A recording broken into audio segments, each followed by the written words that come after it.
ادھر ایک صاحب کسی کے 1.5-2 کروڑ روپے لے کے بھاگ گئے, تو مجھے کہنے لگے میں کہاں سے دوں بھائی, میرے پاس تو پیسے ہی نہیں ہے, میں جس سے میں نے قرضہ لیا ہوا میں تو دے ہی نہیں سکتا, میری مدد کریں. میں نے کہا آپ بالکل دے سکتے ہیں. میں کہاں سے دوں؟ میں نے کہا اپنا گھر بیچو, دے دو اس کے 1.5 کروڑ. کہہ رہے گھر بیچ کے روڈ پہ آ جاؤ. میں نے کہا روڈ پہ نہیں آئیں گے آپ کرائے پہ لے لیں گھر. میں نے کہا پھر اگر کرائے پہ بھی پورا نہیں ہوتا, کرایہ بھی جیب سے نہیں نکل رہا, تو پھر ہم آپ کے ساتھ انشاءاللہ تعاون بولتے کیوں نہیں کریں گے, کیونکہ گھر بیسک ضرورت ہے انسان کی, روڈ پہ تو نہیں رہ سکتا نا. پیسے پہ سانپ بن کے بیٹھے ہوئے ہیں اور کہتے ہیں یہ جو قرض دینے والا مجھ سے پیسے مانگ رہا ہے, اور دیکھو میرا خیال بھی نہیں ہے, میں غریب آدمی ہوں. غریب کہاں سے ہے؟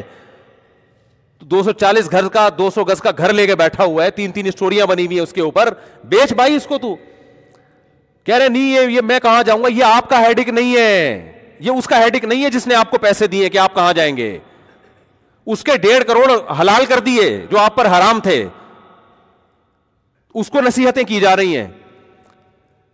تو میں نے کہا بھائی ابھی دے دو تو آسانی سے نکل آئیں گے, ورنہ قیامت کے دن جو ہے نا یہ 1.5 کروڑ میں تمہاری جتنی نمازیں اور جتنے تبلیغ کے چلے اور 4 مہینے اور جتنے حج, یہ سارے نکل جائیں گے. پھر وہ ابھی آسانی سے معاملہ چھوٹ جائے گا.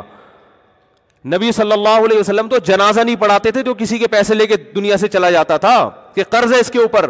آپ نے فرمایا شہید کا ہر گناہ معاف ہوتا ہے مگر قرض شہید کا معاف نہیں ہوتا. کسی نے کاروبار میں پیسے لگائے, آپ کھا گئے, تو یاد رکھو شہادت بھی ملے گی تو یہ معاف نہیں ہوگا, پیسے دینے پڑیں گے آپ کو.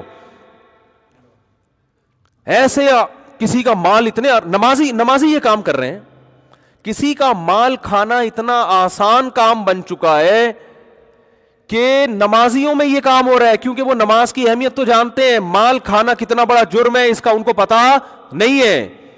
تو میں جو اپنے بیانات میں بدنی عبادت سے زیادہ پیسوں کی ترغیبات جو دیتا ہوں نا, خرچ کرو, اس کی وجہ یہ ہے کہ اللہ کو دنیا کی محبت پسند نہیں ہے. اللہ چاہتے ہیں اس کو مسافر خانہ سمجھو. مسافر خانہ آپ سمجھتے ہو یا نہیں سمجھتے, اس کا آپ کے نمازی یا حاجی ہونے سے پتا نہیں چلتا, اس کا آپ کا صدقات و خیرات سے اور آپ دوسرے کا حق ٹائم پہ ادا کرتے ہو یا نہیں کرتے, اس سے پتا چلتا ہے.